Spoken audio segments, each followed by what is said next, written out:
page 43. And if you have separated from one another as man and woman, then you shall not presume to revile the other party, slander them, or do anything bad to them. Therefore you shall also not prevent the separated woman or the separated man from entering into another bond of marriage, if the woman or man has agreed with another man or woman in a decorous wise. Truly this recommendation is also an admonition that it will be more beneficial and more understandable for you when you follow this guideline or signposting/leading thought. And if an honorable woman becomes pregnant and bears offspring, then she shall be given all honor and rights of motherhood, and shall be respected, and the child shall enjoy a good upbringing and nourishment, and no evil is to be done to any woman or any ignominy heaped upon her for what has been created in her womb. And it shall be that the creators of her fruit admit in honor and undertake all duties by participating in the education and nourishment and welfare. And if a bond of marriage is broken and a letter of separation issued, and the man and woman find themselves together again in reconciliation, then they shall be permitted to take one another back and enter into a new bond of marriage with one another. And women have the same rights as men have in equitableness, or recognition/approval/fairness. Therefore, men have no preeminence over women. If a separation between man and woman has been pronounced and a letter of separation given, then they may join together again and contract a new bond of marriage. This shall not happen more than twice, because it is not permitted 3 times, since this proves that the relationship of marriage and the human bond between the two cannot be maintained and gives rise to discord. Therefore the man and woman discharge one another from the bonds of marriage in a decorous wise and in kind-heartedness, and give one another the letter of separation, so that the bond may not be concluded between the pair on another occasion. And if a separation has been pronounced between a man and woman, then it is not permitted for the man to demand back from the woman, or for the woman to demand back from the man, anything that had been given to her or him during the course of the bond of marriage, unless the woman herself or the man himself wishes to give something back that was given to her or him. Therefore it is given that these imposed barriers shall be observed, although the purpose is not in order to gain freedom, because nothing shall be given to get it. Therefore these barriers shall not be overstepped, so that you will not be without equitableness, or unfair ones/irresponsible ones/inequitable ones, and do not fall into the responsibility of the other. Just as children are no property of the parents, so no person of your kind, or human being, is the property of another. Therefore, servitude or bondage, and slavery amongst people of your kind, or human beings, contravene the honor and dignity of people of your kind, or human beings, and infringe the laws and recommendations of the primal power, or creation, and go against love, freedom, peace, and concord or harmony, which have incontrovertible value as the basic principle of the existence, and contain both equitableness or fairness and dignity for people of your kind or humanity. A bond of marriage shall apply in every case when a woman and a man come together for forming a line or a family, and it makes no difference whether the bond is concluded between the man and woman by their own volition or endeavor and decision, or by an assessment and conclusion through the authority or marriage performed by them. And in the bond of marriage the woman and man shall be joined together in all things with the same duties and rights. And it is not permitted that parents promise their children to other children in a bond of marriage at an earlier or later date, and it is not permitted for parents to force their children through Gewalt and compulsion into concluding a bond of marriage, because woman and man are free to determine or make decisions, and are free in their opinion and inclination as to entering a bond of marriage. And it is also not permitted for siblings to force their siblings into a bond of marriage through gevalt and compulsion, if this is not in accordance with the free volition of the pressed sibling. And it is not permitted for relations or non-relations to force a woman or a man into a marital bond in any wise. Therefore it is also not permitted for children to enter into a marital bond with one another before the time when they have grown out of childhood, and have therefore reached their full swelling or growth/adulthood, and it is not permitted for a woman or a man to be purchased in order to enter a bond of marriage. And neither a man nor a woman shall be married, no matter how much they may like one another, if they curse the truth of the laws of the primal power or creation, the teaching of the truth, the teaching of the Spirit, the teaching of the life, because they are not merely unknowing ones in the truth, but are ones without equitableness, or unfair ones/irresponsible ones/inequitable ones, who are wallowing in falsehood, practicing evil, and conducting their life in Ausartung. Even an unknowing woman in the truth, or an unknowing man in the truth, is better than those who curse the truth. If you marry someone who curses the truth, then you will have no joy with them, find no well-being, and no love, as well as no comfort and no peace, and neither freedom nor consonance or harmony, but only maliciousness and strife, as well as discord and affliction. Those who curse the real truth call to the fire of Ausartung and destruction. Therefore, through them there can be no ongoing existence of a bond of marriage. Therefore, know what a woman and a man are reflecting and striving for, so that a wise decision may be taken about them. And if you marry believers who attach themselves to gods or tin gods, then protect yourselves from their belief, so that you do not fall into the same water in which the belief in their gods or tin gods is swimming. And if a woman is having a monthly cleansing or menstruation, then the man shall not go to the woman, but stay away from her womb throughout the days of cleansing, and for 2 days thereafter, until she is once again clean. When the woman is once again cleansed, then the man may go to her again, as is given to you as a duty and a source of enjoyment. And all those who keep to the recommendation live in rationality and in equitableness or fairness, because they are the ones who keep themselves clean. The woman is not the man's property of sensuality or sexuality, which he may approach when and how he will, because the woman's volition and need are preconditions in order to complete the sexual intercourse. Therefore, a willing mutuality shall be given, so that the woman and man share the same volition, so that no compulsion is exerted. And if woman and man sleep together willingly, then it shall be given that love and goodness are granted in abundance, in advance, so that both may meet one another in dignity and love, and fulfill their act of love in the same wise.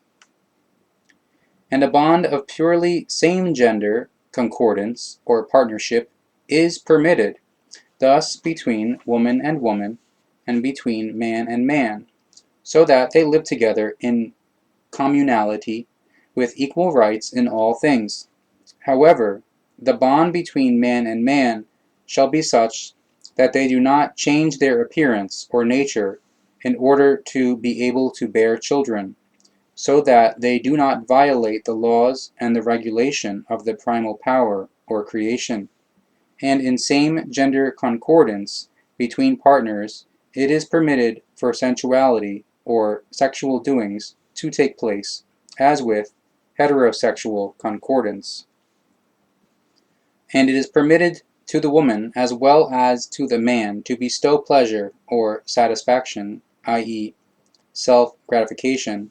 on her or his own sexual organ, because it is in the appearance or nature of the two, and it does not infringe the laws of the primal power or creation to do such. And the sexual misuse of children is a serious outrage and a shameful act against the children and the laws of the primal power or creation. Therefore, such an act is to be condemned with hard punishment of the execution of fulfillment of guidelines, a separation of men, or separation of women, or banishment and exclusion from the people/society separated by gender, and with dishonor for the necessary time. And if you beget offspring, then first consider whether you have the capability and possibility to bring up and feed children truly, rightfully. And so it shall be that no illnesses are present for the offspring, which they could inherit. Therefore, it shall not be permitted for the deracinated or asocial ones, and enemies of the people, or enemies of society, to have offspring. Nor shall it be permitted to those who use Gewalt and those who threatened the life and safety of the people, or terrorists, etc. Also those who are incapable of bringing up and nourishing children, as well as those who are confused and sick in their inner world or consciousness, and in their psyche, as well as those with inherited illnesses, and those addicted to fermented juices and medicines and intoxicants, or drugs or narcotics, shall not be allowed to beget offspring. Offspring shall only be permitted in the number of 3 per woman, and in one marital bond. Therefore, the number of the 3 offspring per woman also applies if a former bond has been dissolved and the letter of separation given, and if then a new bond is entered into. If a woman already has 1 child from a previous marital bond, then the number of 2 offspring shall not be exceeded in a further bond, so that the number of 3 children applies per woman. And the recommendation is given that mothers must nourish their children or infants at their breast for 2 years, so that the children receive all the necessary nourishment for their health and survival throughout their entire life,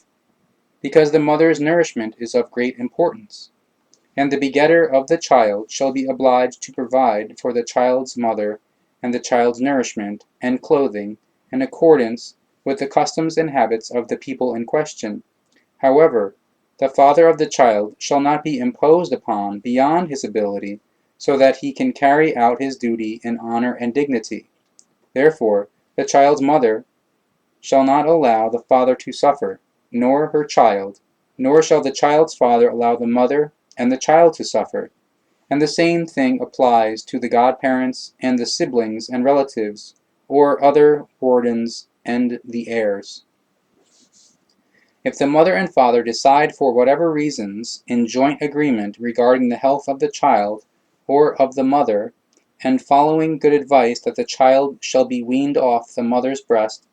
then that is their concern, and no reproach shall be offered. And if the mother is unable to nourish her child at her own breast, then a wet nurse may be taken for breastfeeding the child, but the wet nurse must receive an agreed upon payment, in accordance with equitableness or fairness. And if the man or the woman dies during the bond of marriage, then the sadness and sorrow shall be dealt with in dignity, and the deceased man or woman remembered in honor. The sorrowing shall not be unconsidered, and not in such a wise as to bring forth any illness in the inner world or consciousness or the psyche. Therefore, the mourning shall also not last too long, but be guided by objectivity and comprehension, and honor and dignity shall be borne, so that the surviving partner does not practice any self-gratification or sexuality for a period of time to be determined by herself or himself, in order to guard herself or himself against regret and shame. However, once the period of self-imposed abstinence has expired, then the surviving woman or the surviving man may do whatever she or he likes with herself or himself in accordance with equitableness, or their own approval/fairness, without burdening herself or himself with pangs of conscience for anything.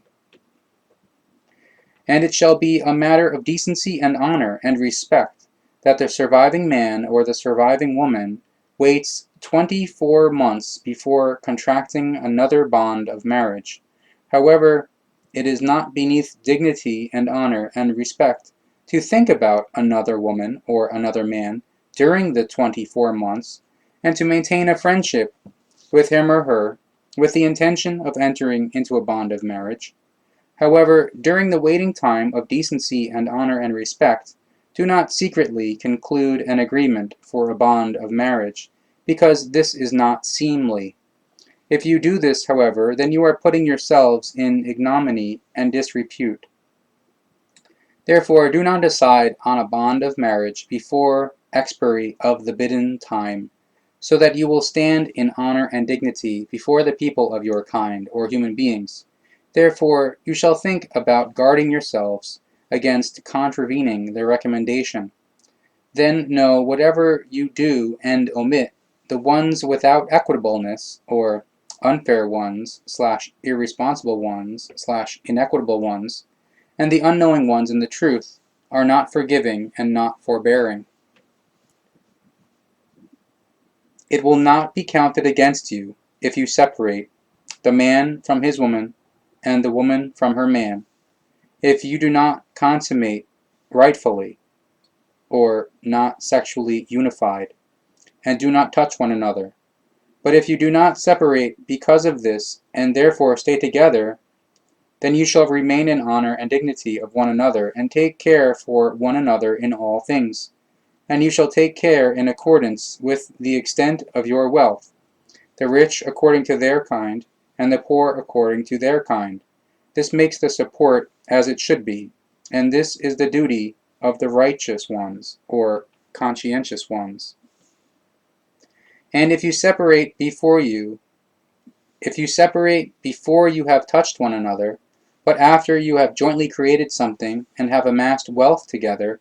then both the woman and the man shall have half of what has been accumulated, and therefore the goods and chattels, and the ownership and the wealth.